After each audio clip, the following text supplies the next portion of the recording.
नमस्कार, आप सभी का स्वागत है तिवारी एकेडमी में। आज हम बात करने वाले हैं कक्षा 6 की दूरवा की हिंदी की पाठ्य पुस्तक के अंतर्गत आने वाले 18वां अध्याय यानी 18वें अध्याय की, जिसका शीर्षक है ईश्वर चंद विद्यासागर। बहुत ही महत्वपूर्ण यह अध्याय है और हमें ज़रूर जानना चाहिए ईश्वर चंद्र विद्यासागर जी के बारे में बच्चों। तो चलिए शुरू करते हैं इस अध्याय को। मैं पढ़ता हूँ, आप ध्यान और कान से सुनिएगा। सबसे पहली जो लाइन है इसमें लिखा गया है कि ईश्वर चंद्र विद्यासागर प्रसिद्ध विद्वान और समाज सुधारक थे। यानी ईश्वर चंद्र विद्यासागर जो थे वो बहुत ही ज़्यादा समझदार, सूझबूझ वाले, सरल व्यक्ति थे, विद्वान थे, प्रसिद्ध थे और इसके साथ ही साथ समाज सुधारक भी थे। समाज सुधारक मतलब जो समाज में व्याप्त कुरीतियों को, समाज में कुछ ऐसी चीज़ों को जो रूढ़िवादी होती हैं, जिनका समाज से क्या होता, समाज में अगर वो चीज़ें रहें, वो परंपराएं रहें तो क्या होगा, विकास नहीं हो पाएगा। तो समाज की कुरीतियों को और समाज की जो गंदगी है उसको जो साफ करते हैं, जो दूर करते हैं, उन्हें कहते हैं समाज सुधारक। तो वही थे कौन, ईश्वर चंद्र विद्यासागर। अब ये कहाँ के निवासी थे, तो ये बंगाल के निवासी थे और बंगाल में उनका बहुत सम्मान था। वे सादा जीवन और उच्च विचार वाले महापुरुष थे। यानी कोई भी विलासिता का जीवन वो नहीं जीते थे, किसी भी तरह का सादा जीवन व्यतीत करते थे, लेकिन उनके जो विचार थे वो बहुत ही उच्च थे। आगे लिखा है, एक दिन एक युवक उनसे मिलने उनके गांव मिदनापुर आया। तो अब हमें ये भी समझ में आ गया कि बंगाल का जो एक गांव है, कौन सा, मिदनापुर, वही गांव किसका है, ईश्वर चंद्र विद्यासागर का है ना। तो यहाँ पर एक बार क्या हुआ कि एक युवक उनसे जो है मिलने के लिए आया और वह रेलगाड़ी से स्टेशन पर उतरा और उसके पास एक सूटकेस था। स्टेशन पर कूली नहीं था।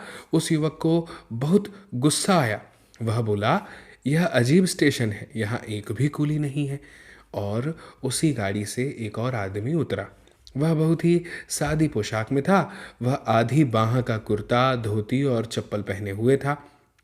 वह आदमी उस युवक के पास आया और बोला, क्या बात है भाई। युवक बहुत गुस्से में था। वह बोला, यह कैसा स्टेशन है, यहाँ एक भी कुली नहीं है, मेरे पास सामान है। तब वह आदमी बोला, लाइए मैं आपका सामान उठा लूँ। वह आदमी युवक का सूटकेस उठाकर स्टेशन से बाहर आया। जब उस युवक ने मजदूरी के पैसे देने चाहे तो व्यक्ति बोला, मुझे पैसे नहीं चाहिए, वहाँ कुछ बैलगाड़ियाँ खड़ी थी। युवक एक बैलगाड़ी में बैठ गया।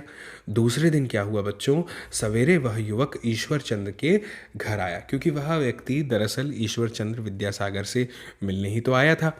तो घर के बाहर एक आदमी खड़ा था। यह वही आदमी था जिसने कल रात उसका सामान उठाया था। तो युवक बोला, क्या विद्यासागर जी यहीं रहते हैं? तो उस आदमी ने कहा, जी हाँ, आइए अंदर बैठिए। युवक ने पूछा, विद्यासागर जी कहाँ हैं? उस आदमी ने कहा, मैं ही विद्यासागर हूँ। तब युवक को बहुत शर्म आई। बच्चों, अगर ऐसी घटना हमारे साथ हो जाए तो हमें भी शर्म आएगी, है ना। उसने विद्यासागर जी से माफ़ी मांगी। फिर बोला, कल मुझसे भूल हुई। अब मैं समझ गया कि कोई काम बड़ा या छोटा नहीं होता, अपना काम स्वयं करना चाहिए। बहुत ही अच्छी सीख जो है विद्यासागर जी के इस अध्याय को पढ़ने से हमें मिली है बच्चों।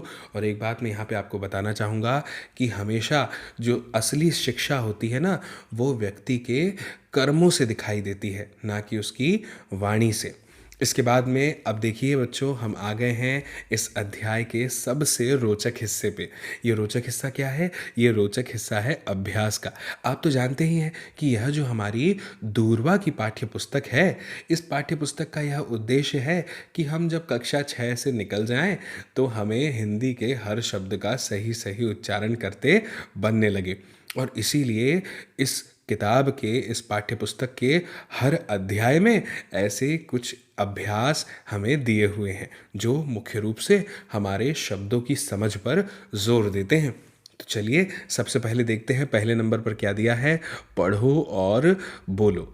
ठीक है, तो मैं पढ़ूंगा, आप ध्यान से इसे सुनिएगा और फिर उसके बाद मेरे साथ में इन शब्दों को दोहराइएगा। ठीक है ना। चलिए मैं पढ़ता हूँ। यहाँ पे लिखा है सबसे पहले, ईश्वर चंद्र। बोलिए मेरे साथ, ईश्वर चंद्र। बहुत अच्छे। आप कितना अच्छा बोलते हैं। फिर आगे लिखा है स्टेशन, दोहराइए मेरे साथ, स्टेशन। इसके बाद लिखा है शर्म, बोलिए तो शर्म। आप ध्यान दे रहे हैं कि र का उच्चारण म के यानी व्यंजन के पहले हो रहा है। फिर आगे बोलिए सामान, बोलिए तो सामान। हमें मात्राओं का बहुत सम्मान करना चाहिए बच्चों। जहाँ पे जो मात्रा लगी है उसी का उपयोग प्रयोग उच्चारण में हमें करना चाहिए। फिर है मौजूद, देखिए ज में बड़े ऊ की मात्रा है तो इसलिए हमने थोड़ा सा लंबा इसका उच्चारण किया। मौजूद, बोलिए मेरे साथ, मौजूद, बिल्कुल सही। फिर लिखा है विद्यासागर, है ना। देखिए मैंने यहाँ पर विद्यासागर नहीं कहा क्योंकि वह में छोटी की मात्रा है, तो दोहराइए मेरे साथ, बोलिए विद्यासागर। बहुत अच्छे। फिर लिखा है पोशाक, बोलिए पोशाक। इसके बाद लिखा है भूल, बोलिए मेरे साथ, दोहराइए भूल। बहुत अच्छे। फिर लिखा है विद्वान, दोहराइए तो, बोलिए विद्वान। फिर है बैलगाड़ी, बोलिए मेरे साथ, बैलगाड़ी। इसके बाद लिखा है मिदनापुर, म में छोटी की मात्रा है इसलिए उच्चारण कम समय के लिए करेंगे, मिदनापुर। फिर है कुर्ता, बोलिए कुर्ता।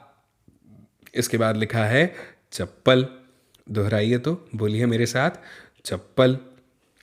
फिर लिखा है समाज, बोलिए समाज। उसके बाद लिखा है इज्जत। आप देखिए समाज में जो ज है उसको हम ज ही पढ़ेंगे, लेकिन इज्जत में हम ज को ज नहीं पढ़ सकते, इज्जत नहीं बोलेंगे, इज्जत बोलेंगे, क्योंकि यहाँ पर उसके नीचे जो छोटी सी बिंदी लगी है इसे कहते हैं नुक्ता। जब ये लगा होता है तो उच्चारण अक्सर बदल जाता है। फिर आगे लिखा है युवक, युवक नहीं बोलना है, क्या बोलना है, युवक, बोलिए तो युवक। बहुत अच्छे। फिर लिखिए, बोलिए धोती, बोलिए मेरे साथ बच्चों, धोती। बहुत अच्छे। फिर आगे लिखिए, लिखा है जवाब, बोलिए, दोहराइए जवाब। आगे बोलिए सुधारक, बोलिए बच्चों सुधारक। बहुत अच्छे। अब बोलिए समझ, बोलिए बच्चों समझ। फिर लिखा है सूटकेस, दोहराइए और बोलिए सूटकेस। भाई वाह, बहुत अच्छे। अब बोलिए धन्यवाद, बोलिए बच्चों धन्यवाद। फिर बोलिए माफ़ी। अब यहाँ पे हम फ नहीं पढ़ेंगे क्योंकि फ के नीचे बिंदी लगी है, नुक्ता लगा है, तो इसे बोलेंगे फ, माफ़ी। बहुत अच्छे। अब बोलिए सादा, बोलिए सादा। फिर बोलिए स्वयं, दोहराइए तो, बोलिए मेरे साथ स्वयं। बहुत अच्छे। अब इसके बाद देखिए ख सेक्शन में भी कुछ शब्द दिए हैं और इनको भी मैं पढ़ूंगा, बहुत ध्यान से इन्हें आपको दोहराना है मेरे साथ साथ। प्रसिद्ध, मशहूर। प्रसिद्ध का मतलब क्या होता है, मशहूर होना, है ना, जो पॉपुलर हो, अंग्रेजी भाषा का शब्द है। फिर है सम्मान, सम्मान का मतलब होता है किसी का आदर करना, है ना, सम्मान करना। गुस्सा, गुस्सा करना मतलब क्या होता है, क्रोध प्रकट करना यानी गुस्सा करना। वैसे गुस्सा करना अच्छी बात नहीं होती। फिर आगे लिखा है माफ़ी, माफ़ी का मतलब होता है क्षमा, क्षमा याचना करना। फिर है खुद, खुद मतलब होता है स्वयं, यानी खुद की बात हो रही है, स्वयं की। फिर है अजीब, अजीब मतलब होता है विचित्र। जैसे फिर है पाठ, तो पाठ को पढ़ने वाला क्या कहलाता है, पाठक, है ना। विचार, जिसके अच्छे अच्छे विचार हों, जो विचारों पर बात करता हो, विचारों की बात करता हो, वो कहलाता है विचारक। और जो समाज में सुधार लाए या कहीं पे सुधार लेकर के आए उसे कहते हैं सुधारक। क्या कहते हैं, सुधारक। ठीक है, तो मुझे उम्मीद है कि आपको ये अच्छे से समझ में आ गया होगा। अब हम आ जाते हैं बच्चों दूसरे हिस्से पर। इसमें लिखा है तालिका में से शब्द चुन करके वाक्य बनाइए। अब हमें क्या करना है, यहाँ पर ये करना है कि तालिका में जो शब्द दिए हैं इनसे चुन कर के शब्दों को वाक्य बनाना है। तो ये बहुत ही सरल है, मैं आपको बताता हूँ कैसे। जैसे मैं आज स्कूल गया, या फिर मैं कल बाज़ार गई, या फिर मैं परसों अस्पताल गया। इस तरह से मैं चिड़ियाघर गया, ऐसा भी आप बना सकते हैं। ठीक वैसे ही जैसे मैं आज बाज़ार गई, मैं कल स्कूल गई, मैं परसों अस्पताल गई, मैं चिड़ियाघर गई। इस तरह से आप वाक्य बना सकते हैं और अलग भी बना सकते हैं। अब जैसे यहाँ लिखा है मैं आज स्कूल गया था, या फिर क्या लिख सकते हैं आप, हम कल अस्पताल गए थे, तुम परसों बाजार गए थे, आप आज चिड़ियाघर गए थे। इस तरह से वाक्य बना सकते हैं। अब देखिए आगे क्या लिखा है। अब आ गए हैं हम प्रश्न 3 पर, जिसमें लिखा है नमूने के अनुसार शब्द बनाओ। नमूना क्या है, जैसे सुधार का हो गया सुधारक, है ना। तो उसी तरह हमें नमूने के अनुसार शब्द बनाने हैं। तो बहुत ही सरल है, देखिए मैं अभी लिख देता हूँ आपके सामने। लिखा है प्रचार, तो इसका आप क्या बनाएंगे, बोलिए। बिल्कुल सही, आप तो बहुत ही बुद्धिमान और समझदार हैं, है ना। यहाँ हो गया प्रचारक हो जाएगा इसका। फिर है विचार, तो विचार का क्या हो जाएगा, विचारक। मेरे अक्षर उतने अच्छे नहीं हैं, लेकिन मुझे उम्मीद है आप समझ पा रहे होंगे। फिर लिखा है उद्धार, तो इसका क्या हो जाएगा, इसका हो जाएगा उद्धारक। उद्धारक, है ना। इस तरह से आपको जो है यह एक्सरसाइज करनी है बच्चों। फिर आगे बढ़ते हैं, आगे बढ़ते हुए आ जाते हैं हम अगले हिस्से पर इस अध्याय के। और ये अगला हिस्सा है प्रश्न क्रमांक 4, जिसमें हमसे कहा गया है कि नमूने के अनुसार वाक्य बदलो। जैसे मेरा नाम विद्यासागर है, और फिर लिखा है मैं ही विद्यासागर हूँ। तो भाई अब इसमें हमें सुधार करना है, तो बहुत ही सरलता से हो जाएगा। लिखा है मेरा नाम मोहन है, तो आप क्या लिखेंगे, मैं ही मोहन हूँ। इस तरह से आपको लिखना है। फिर है मेरा नाम शीला है, तो क्या लिखेंगे, मैं ही शीला हूँ। इस तरह से आपको लिखना है। फिर है मेरा नाम राघवन है, तो इसमें भी आप लिखेंगे मैं ही राघवन हूँ। फिर है मेरा नाम पीटर है, तो आप इसमें लिखेंगे मैं ही पीटर हूँ। ऐसे आपको लिखना है। फिर है मेरा नाम साधना है, तो आपको लिखना है मैं ही साधना हूँ। इस तरह से आपको लिखना है बच्चों, है ना। बहुत ही सरल, कितना आसान है, बहुत अच्छे। अब आगे बढ़िए और आ जाइए प्रश्न क्रमांक 5 पे। अब इसमें क्या दिया हुआ है, इसमें हमें दिया हुआ है तालिका के प्रत्येक भाग से एक एक शब्द चुनकर वाक्य बनाओ। कैसे बना सकते हैं, मैं आज स्कूल गई थी, हम कल बाजार गए थे, तुम परसों अस्पताल गई थी, या आप मंदिर गए थे, या आप बहुत सारे अलग अलग वाक्य इस पर बना सकते हैं। ठीक है, तो आप ऐसा कीजिएगा। फिर आगे लिखा है कि नमूने के अनुसार कोष्ठक में से शब्द चुनकर वाक्य पूरे करो। जैसे नमूना क्या है, राम कुर्सी पर खालिस्तान है, तो बैठा आएगा, तो लिखा है राम कुर्सी पर बैठा है। तो वैसे ही पहले नंबर पर लिखा है श्रीनिवास जी बिस्तर पर खालिस्तान है, तो बिस्तर पर कोई व्यक्ति कैसा रहता है ना। तो आपको भी वही लिखना है। क्या लिखना है, श्रीनिवास जी बिस्तर पर लेटे हैं। फिर लिखा है माता जी कार के पास खालिस्तान है, तो देखिए बताइए कौन सा शब्द आएगा। बिल्कुल सही, माता जी कार के पास खड़ी है, तो लेटे भी हो गया, खड़ी भी हो गया। अब इसके बाद में अगला वाक्य क्या है, तीसरा वाक्य दिया है बंदर छत पर खालिस्तान है, तो बंदर छत पर कौन सा शब्द आएगा, ये वाला है ना, बंदर छत पर बैठा है। बिल्कुल।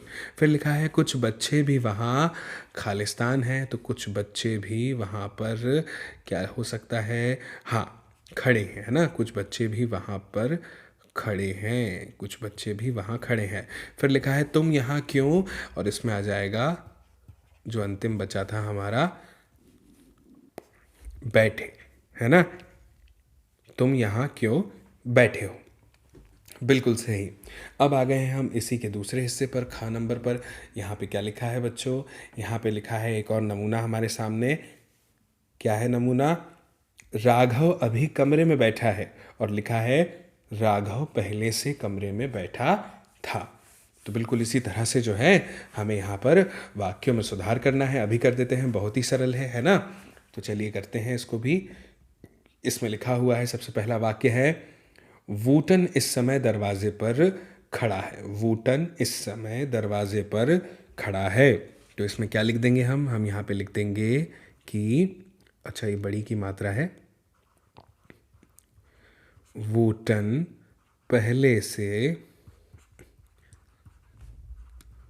दरवाजे पर खड़ा था।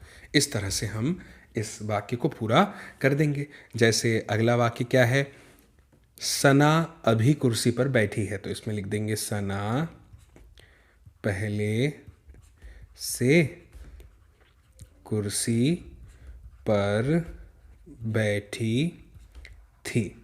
इस तरह से आप यहाँ पर ये लिख देंगे। फिर आगे है चंचल अभी चारपाई पर लेटा है। तो इसके लिए आप क्या लिखेंगे यहाँ पे कि चंचल पहले से चारपाई पर लेटा था। है ना, बिल्कुल सही। फिर अगला वाक्य है अक्षय इस समय पेड़ के नीचे बैठा है। इसमें आप क्या लिखेंगे, इसमें लिखेंगे अक्षय पहले से पेड़ के नीचे बैठा है। इस तरह से आपको लिखना है। आगे है घना अभी पेड़ के नीचे खड़ी है ना, यही लिखा है ना, घना अभी पेड़ के नीचे खड़ी है। तो आप लिख देंगे, यहाँ पे है की जगह थी आ जाएगा बच्चों। फिर आगे आगे लिखा है क्या, नीचे बैठा था ऐसा आएगा। फिर लिखा है घना अभी पेड़ के नीचे खड़ी है। तो इसका क्या हो जाएगा कि घना पहले से पेड़ के नीचे खड़ी थी। यहाँ पे आप लिख सकते हैं। फिर आगे नमूना है क्या, ग नंबर पर गाड़ी प्लेटफार्म पर खड़ी होती है। तो इसका वाक्य बदल करके क्या लिख दिया गया है, लिखा गया है गाड़ी प्लेटफार्म पर खड़ी हुई है, यानी होती है की जगह हुई है लगा दिया। ठीक है, तो ये भी बहुत सरल हो जाएगा, है ना। इसमें भी हम बड़ी सरलता के साथ में जो है बच्चों लिख सकते हैं। जैसे लिखा है फूल वाली वहाँ खड़ी होती है। तो आप लिख देंगे फूल वाली वहाँ, ऐसे ही लिखेंगे ना, वहाँ खड़ी हुई है, ऐसा आपको लिखना है।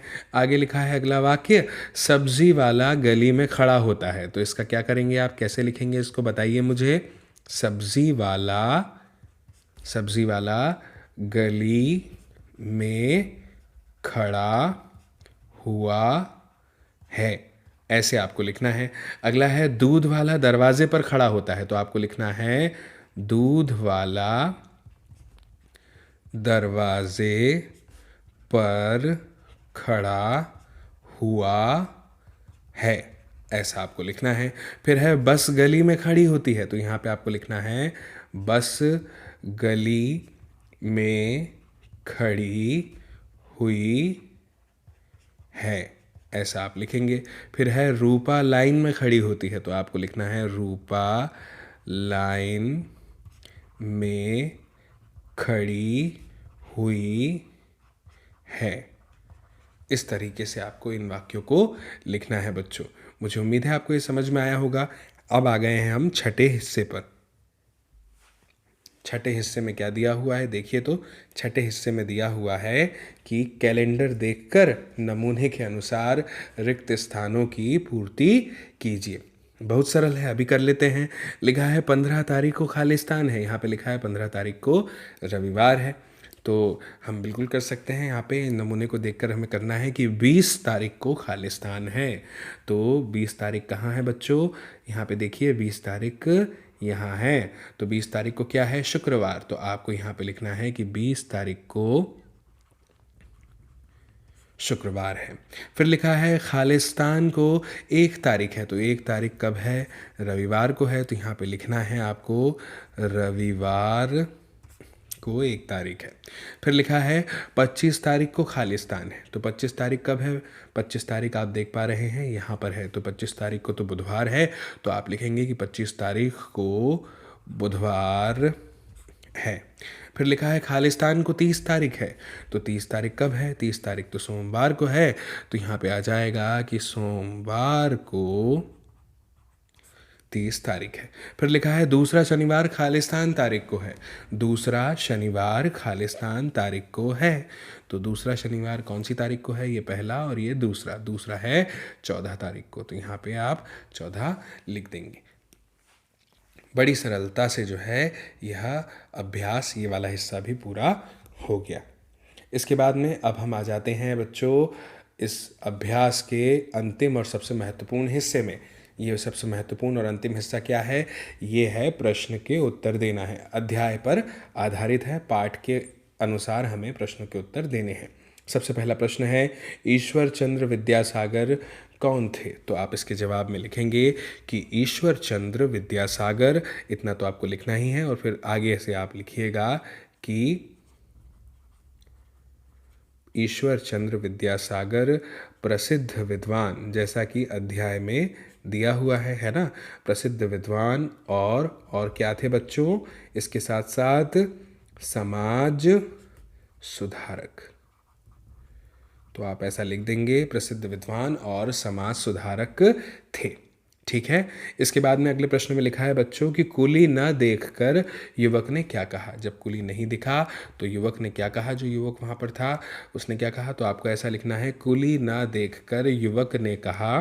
कुली न देखकर युवक ने कहा। और आगे आपको लिखना है कि यह अजीब स्टेशन है। क्या कहा? यह अजीब स्टेशन है, यहाँ एक भी कुली नहीं है। ऐसा तो आप ऐसा लिख देंगे कि कुली न देखकर युवक ने कहा यह अजीब स्टेशन है, यहाँ एक भी कुली नहीं है। फिर इसके बाद में तीसरा प्रश्न है कि युवक का सामान उठाने वाला कौन था? तो बहुत ही सरल सा आप इसका जवाब दे सकते हैं कि युवक का सामान उठाने वाला और कोई नहीं, प्रसिद्ध विद्वान और समाज सुधारक ईश्वर चंद्र विद्यासागर, ईश्वर चंद्र विद्यासागर थे, है ना। युवक का सामान उठाने वाले प्रसिद्ध विद्वान और समाज सुधारक ईश्वर चंद्र विद्यासागर थे। इसके बाद में अगला प्रश्न दिया हुआ है कि युवक पैसा देने लगा तो आदमी ने क्या कहा? युवक पैसा देने लग गया था ना, तो आदमी ने क्या कहा? आदमी ने कहा कि मुझे पैसे नहीं चाहिए। आप लिख सकते हैं यहाँ पे, मुझे पैसे नहीं चाहिए। इस तरह से आप अपना उत्तर यहाँ पे लिख दीजिएगा। और अंतिम प्रश्न है, अंत में युवक को क्या सीख मिली? अंत में युवक को क्या सीख मिली? तो आप लिखेंगे, अंत में युवक को यही सीख मिली कि कोई भी काम छोटा या बड़ा नहीं होता। ये युवक को अंत में सीख मिल गई। तो बच्चों, मुझे उम्मीद है कि आपको पूरा अध्याय और अध्याय के अभ्यास के हिस्से में दिए गए सारे प्रश्न उत्तर बहुत अच्छे से समझ में आ गए होंगे और आपको यह अध्याय, यह कहानी भी बहुत पसंद आई होगी, है ना। तो आप ज़रूर इस वीडियो की लिंक को शेयर कीजिएगा अपने दोस्तों के साथ, ताकि वे भी देख पाएँ इस वीडियो को, समझ पाएँ इस जानकारी को। बाकी मेरी आपसे जल्दी मुलाकात होगी अगली नई जानकारी के साथ, अगले नए अध्याय में। तब तक के लिए आप सभी को मेरा नमस्कार।